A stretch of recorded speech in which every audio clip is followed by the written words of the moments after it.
得骨寶，生活冇煩惱。今次入伙專家帶大家嚟到將軍澳廣明苑，廚房、客廳櫃同走廊嘅衣櫃都係我哋負責嘅。有興趣就記住留意住我哋啦。廚房用咗明亮型格嘅現代風，喺門口位置新增咗一個儲物櫃，主要擺放清潔嘅用品，而且知道客人嘅生活習慣，預留咗大少少嘅位置擺放吸塵機。進入煮食嘅空間，上方嘅櫃用咗白色，最特別就係呢個 L 型嘅櫃位，可以提升好多嘅儲物地方。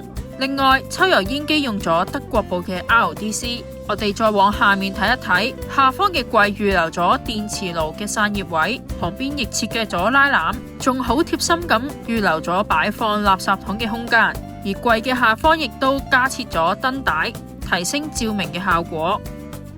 去到客廳玄關嘅位置，用咗拼色嘅方法做咗兩組櫃，墨綠色拼木紋飾，營造咗一種溫柔雅致嘅氣息，同時都唔會浪費空間。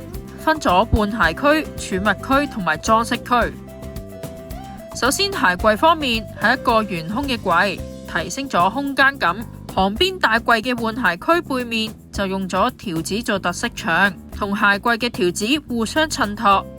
而喺儲物區入面，客人仲好細心，用唔同嘅儲物籃去做分類。旁邊嘅開放式櫃位就用嚟放書同埋裝飾品。而進入房間之前嘅走廊就做咗一個走廊嘅櫃，做咗8尺嘅茶色玻璃衣櫃，當一個大型嘅衣帽間用，可以提升私隱度嘅同時，亦都提升咗空間感。